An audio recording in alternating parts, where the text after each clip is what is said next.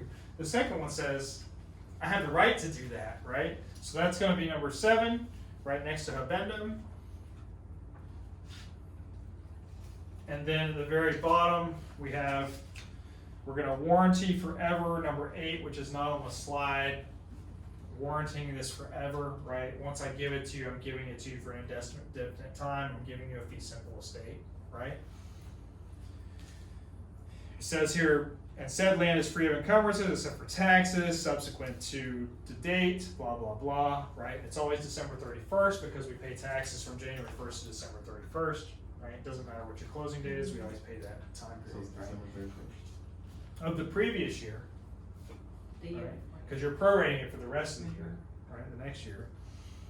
And then, so number 8 is warranty forever, and number 9 is covenants against encumbrance. So I am now warranting you this deed against any other clouds on title besides taxes by this date. So it's called covenant against encumbrance.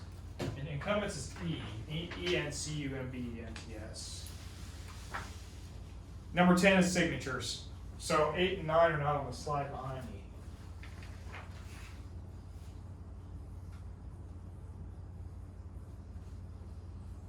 It's confusing. What I'm going to tell you is the 2 things you need to know for the state exam are habendum clause and a covenant of sacin. And which one? Covenant of sacin or season, Okay. right? Season says I can give you the property. I have the right to give you the property. I've seized the property. I have the right to give it to you. The habendum clause says you have the right to have and to hold this property forever. I'm giving you this property. Right? That's what these 2 things are. These two. That's.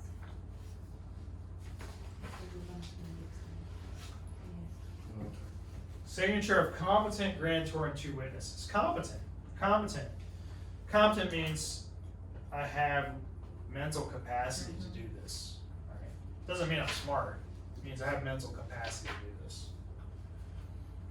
So here's your requirements of a valid deed. It has to be in writing. First one has to be in writing because of the statute of frauds, right? It has to have the names of who's giving it and who's receiving it, right? The grantor and the grantee. It has to be of legal capacity, right? I can't be ill. I can't be incapacitated. I can't be under 18, right? It has to be one of these things. I have to be in a legal capacity to enter a contract. Consideration has to be described. It could be $1, it could be $100. You'll see a lot of times a deed transfer is done on $100 for tax purposes, and it's transferred from family members. Right? I've seen that, yeah. It's to avoid extra taxes, right? There's a granting clause, right? The granting clause says I'm transferring it to you, right? Legal description, right? We have to say what we're transferring. Signed by a competent grantor and witnessed, right, by 2 people. Always want to witness it, and then you voluntarily deliver and accept. Right? Remember we talked about voluntary and alienation, right?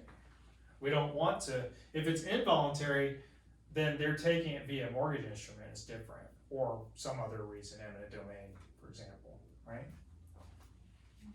Make sense? So the grantee never signs this, right? Yeah. Okay.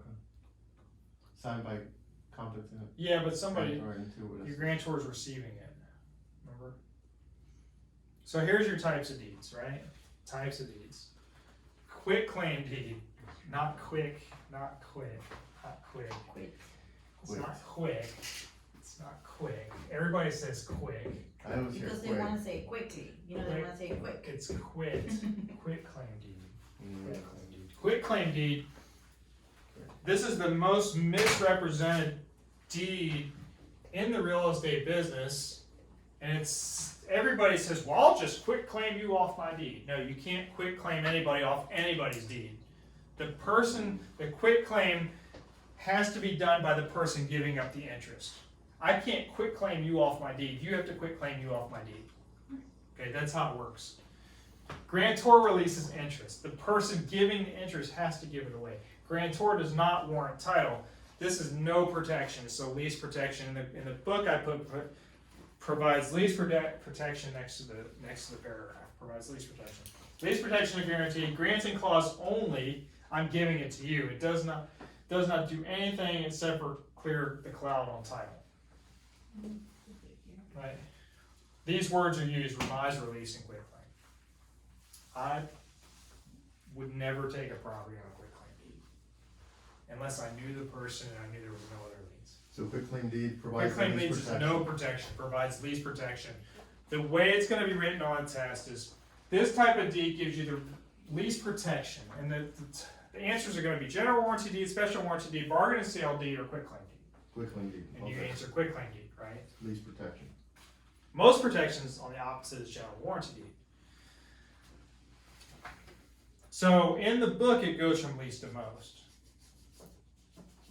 So general warranty is the most, special warranty deed is next, and then the bargain and sale down, and then the quitclaim deed is the worst, right?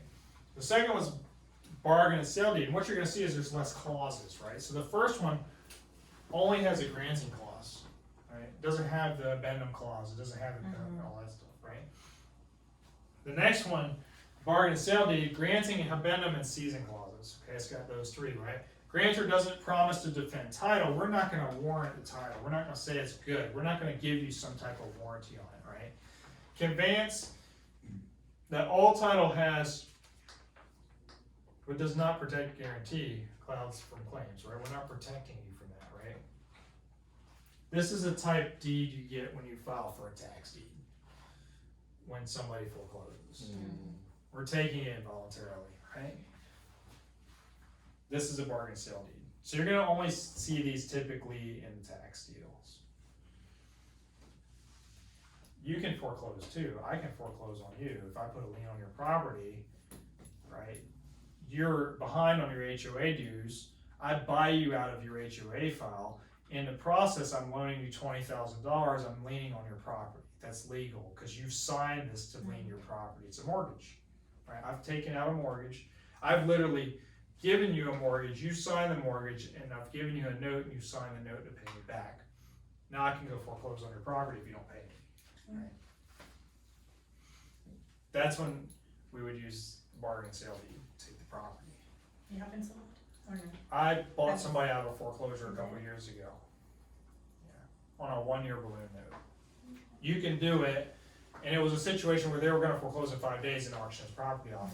I was like, I'll give you this money, I want 15% interest, and I wanna pay back in a year. Can you do that? Well, yeah, I'm gonna sell the property. Okay, great, cause he owns it free and clear, Oh, okay. right? They Would you, have would you pay me 15% on 20 grand? It's $3,000, or would you lose $150,000? Pay me 15% on $3,000. And you don't have to make any payments for a year. Oh, wow. You don't have to make a payment, just pay it off, Yeah. sell it. Special warranty deed, next better deed, right? Not the best, but next better deed, right? Grantor will defend title during grantor's ownership, so I'm defending title as long as I own it, right? Granting addendum and season clauses, that's not changed. The grantor did nothing, we didn't do anything to encumber this property. I didn't go out and get a home equity line of credit and take out a loan and take a bunch of money out of it, right? And do that. I'm paying it off. I'm paying it off before I send it to you, sell it to you. This is what a statutory deed is, special warranty deed, right? The last one says, we're gonna give you all the covenants and everything we can, warranty, general warranty deed. This is what you want when you buy a house. You want a general warranty deed. You have your seizing clauses, your addendum clauses, your granting clause, you have the right to quiet enjoyment, right? You've got your deep sea, peaceful possession, undisturbed claims, remember deep sea, right? Undisturbed, right? Further assurance, I'm now giving you legal instrument if required. Remember, instrument's a piece of paper that's signed off on. You're warranting this property forever. You're giving this to them forever, right? We've now given you title insurance, right? We're warranting this forever. Required of sales contract doesn't state the type. So if you're not asking for any of the other ones, this one's required to transfer real estate. Because this is the best one. Who's required?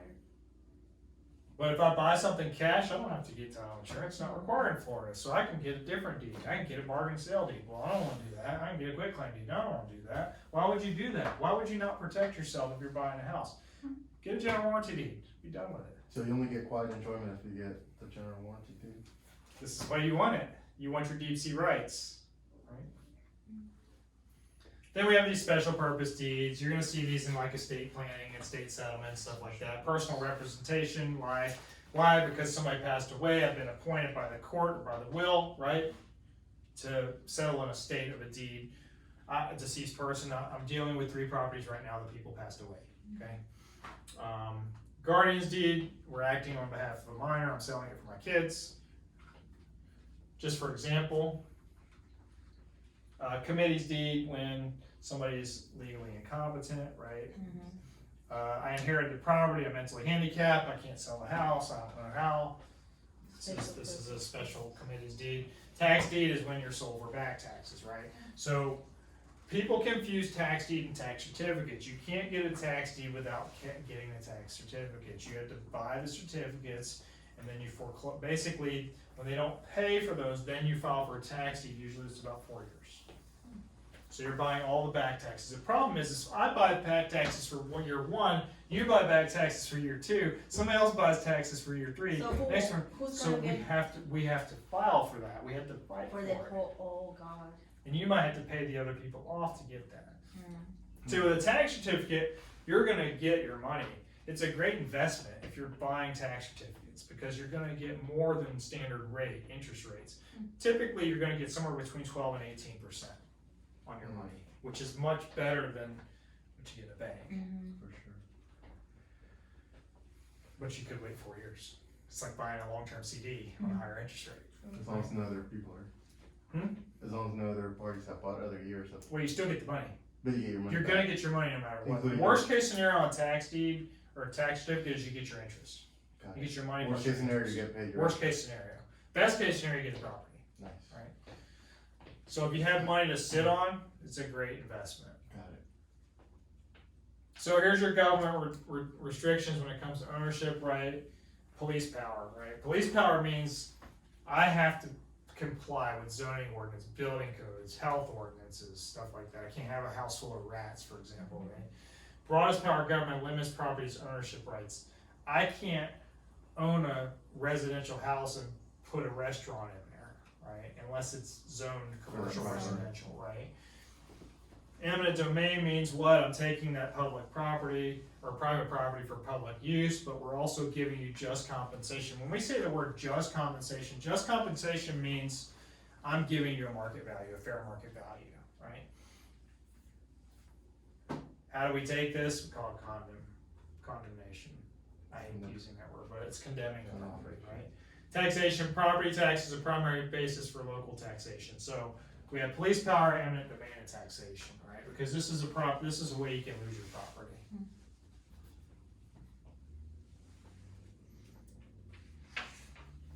Here's your private restrictions, right? These, everybody living in HOAs, we deal with this, right? Dell is our, I don't really see this one. This one's not very often, but leases, liens, deeds, restrictions, and easements, right? So when you buy a house, it says this is a deed restricted community, this is what they're talking about, right?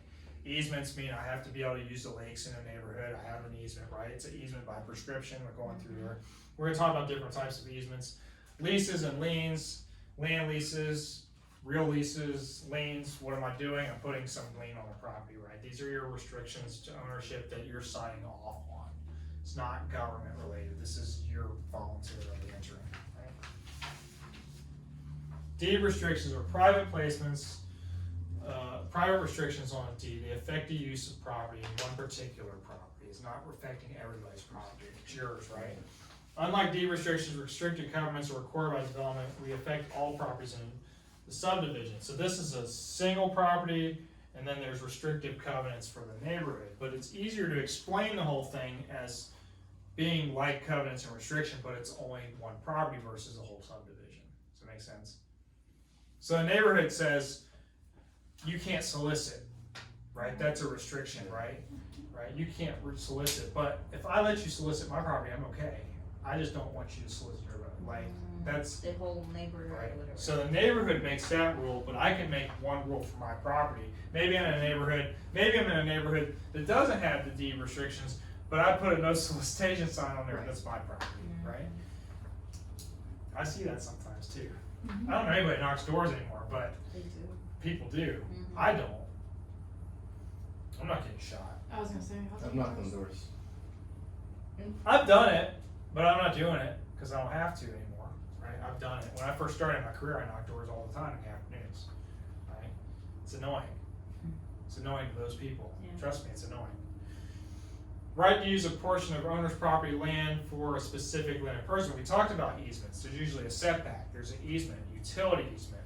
Maybe I need to get to the lakes. So we owned a property back in the 80s.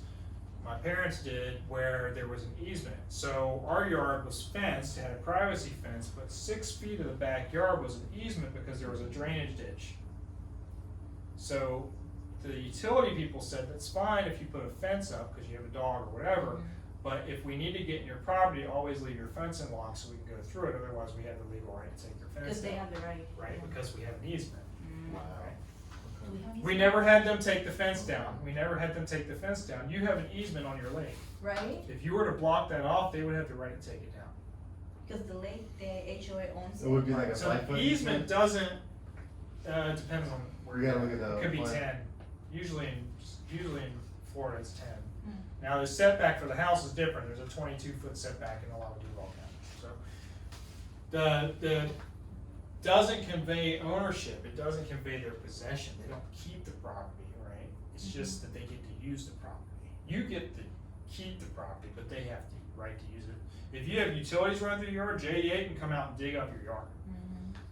They have to put it back. But they have the right to tear up your front yard. So if you put a nice bed of rocks there and they dig up your yard and they put it back, they're not gonna put all the bad rocks there because they can't, Right. they don't know where they went. I think we have something that it happened to us. Utility easement, Yeah. railroad right of ways, ingress and egress easements. These are just easements that come in and out of your property. Types of easements, easement appurtenant, benefits a specific parcel of land adjacent to the another parcel, right? You might get a bigger yard, whatever the case is, right? Easement engross, benefits an individual or business entity, utility easements, right? Easement by prescription, 20 years of open, uninterrupted use. So if you have a house here and a house here, and you let people cut private access through here to the beach for 20 years, it's now a prescription. They can actually fight you to keep that property. Remember, it's a Christmas Vacation where Chevy Chase rents the room on the beach, the house on the beach, and all the people keep walking by it. Do you remember this? Well, anyway, in the movie, they walk past it over and over and over, back and forth to the beach, and they're trying to enjoy their vacation. What they don't realize is next door there's an easement by prescription. They can't stop them. Right. But it has to Easement be by 20 years? yeah, Who keeps track of that? nobody. Yeah. Easement by necessity, right? Easement by necessity, there's a piece of property, there used to be, it's on the corner of Sunbeam Road in San Jose. It used to be called Wood Lake Apartments, I don't know what it's called now. Behind there's a 5-acre parcel owned by a private owner. Well, the only way to get to the property is to drive through the subdivision. So you have to go through the apartment complex to get to the property, it's landlocked. So that would be an easement by necessity. In order to get to this property, I have to go It's through. like the old Sunbeam Road. Mhm. Yeah, where did it have the house? Yeah. We actually had that house listed, we had that property listed back in 2005. That's how I know amazing. about it. Like, see, I'm telling you, everything that I've learned here comes through my experiences in real estate. That's why I like teaching the class, because I have an example for So everything. legally you have to pass through the apartment complex. Correct. Wow. And encroachment's different. Encroachment says, here's your survey line and I build on this side of it. I build on the wrong side of it. I build on your side of my line, right? What happened? Don't cross the line. I build on your side of the line. Well, if that happens, they can make you take it down. Or they can do an exception on title. They're not gonna insure for that piece. So if you get sued for that, we're not gonna insure for that. A lot of times lenders won't allow this. Wow. You have to be careful. Whoever did the survey, whatever the house. Yeah, so a survey says, I got a survey here, right? And the parcel, and it's like, 2 pieces of parcel, and the house is here, right? House is here, and then I built a shed and it's over the line. And now I can get title insurance on this house, but I can't get title insurance on this house because I have this encroachment on that property, Unless you take it down. unless I take it down, right? Encroachment. Or you can get an exception. If you can get it granted an exception, By then, the, okay, what if that house is 30 years old and that shed was put 20, 30 years up? Well, now you have an easement by prescription, right? Yeah. Because they've allowed it for 20 years. Mm. Or you could just say, I'm gonna gift you that little piece of land. So if that Right, shed we was can there for change 20 legal years, restrictions. then it would be an exception. Could be, you have to Could be. prove it. What if a new owner moved in? Prove it. Leases, lessor gives, lessee receives, right?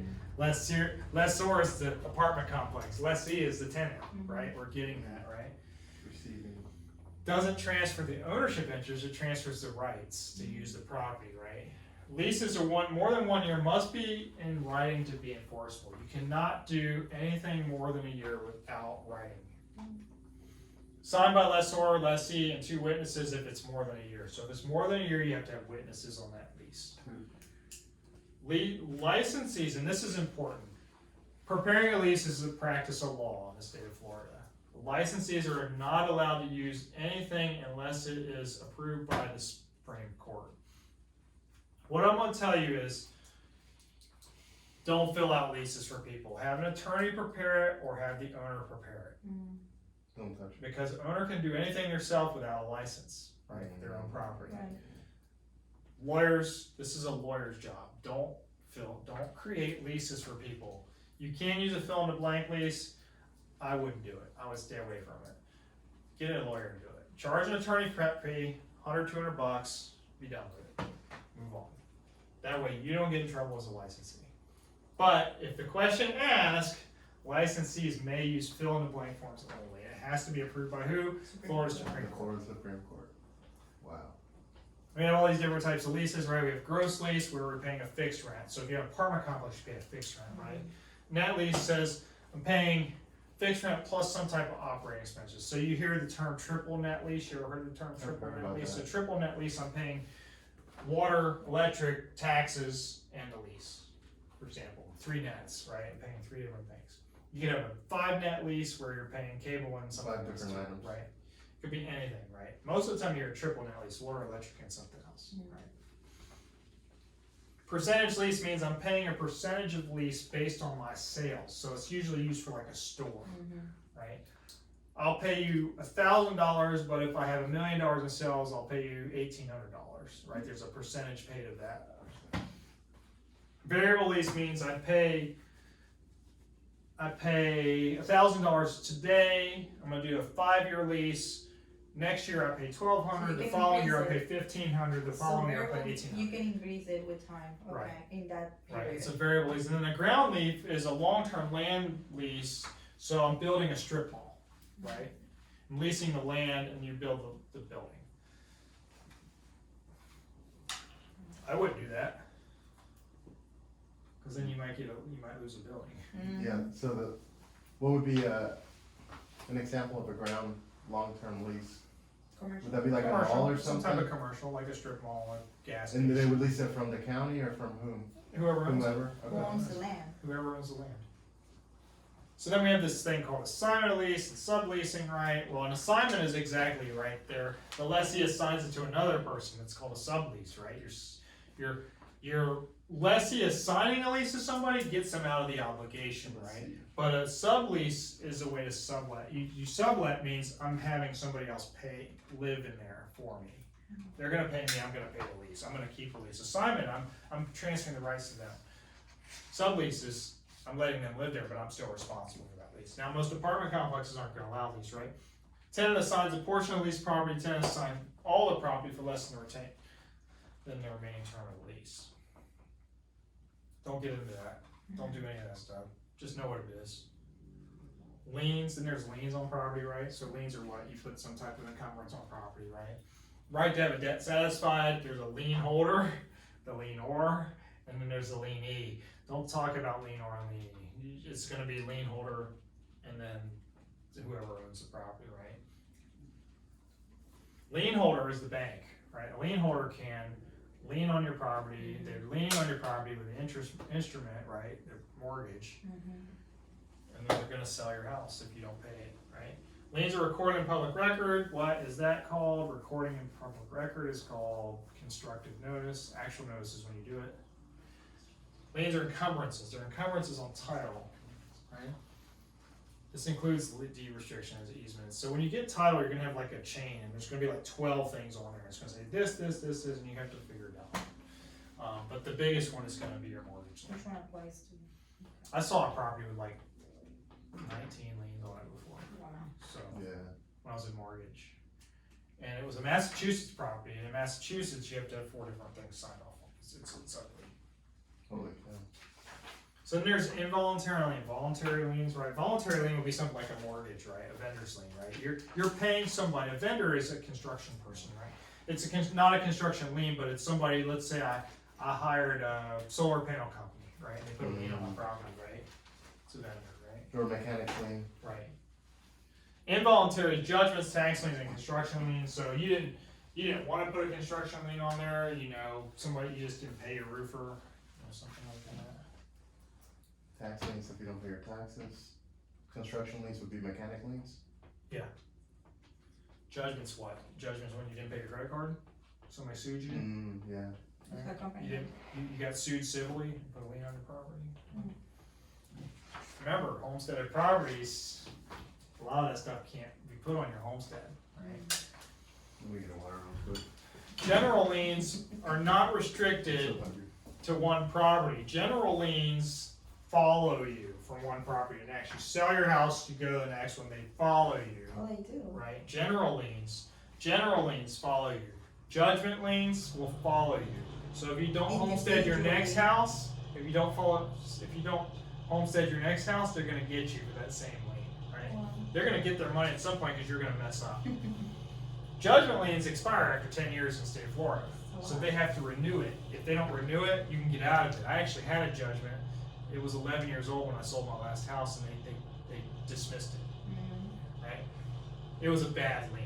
We had already negotiated out, they had put a lien on 10 something. years. Income tax liens follow you to the next property. You want to mess up with it. You don't want to have an income tax lien anyway. Pay your taxes. Yeah. And then estate taxes. I've never seen one of those in my whole career. I've never seen one of those, but I'm sure there is one, right?